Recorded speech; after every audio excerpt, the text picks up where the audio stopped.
उनके पास और कुछ है क्या कहने के लिए, क्योंकि उन्होंने जो किया हमारे आईनी हुकूक को छीना 5 अगस्त 2019 को, वो तो उन्होंने ही किया। वो आज हमें पहली बार मौका मिला था, एक इलेक्टेड इंस्टीट्यूशन वजूद में आया जिसे असेंबली कहते हैं। तो असेंबली ने अवाम की तरफ से ये कह दिया, ये वहाँ रकम किया, लिख दिया, क्या जो 5 अगस्त 2019 को हुआ है हमारे वक़ार के साथ, हमारे हुकूक के साथ खिलवाड़ हुआ, वो जम्मू कश्मीर के अवाम को मंजूर नहीं।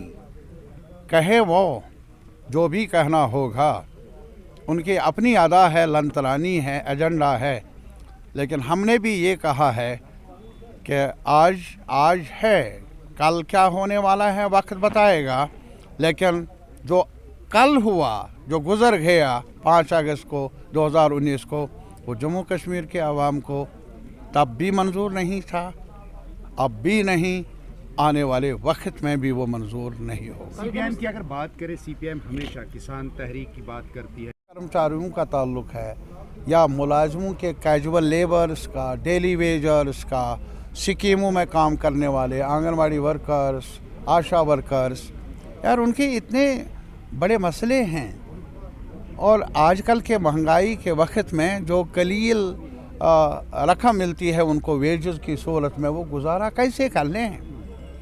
तो लाजमी तौर पर अगर सफाई कर्मचारी एहतजाज कर लें अपनी मांगों को लेकर, या यहाँ पर जो और वर्कर्स हैं कैजुअल, नीड बेस्ड, या जो कैजुअल लेबर्स, या इसी तरीके से जो स्कीमों में काम करने वाले लोग हैं, अगर वो एहतजाज कर ले, वो एहतजाज हमारा आईनी हक है, जमहूरी हक है।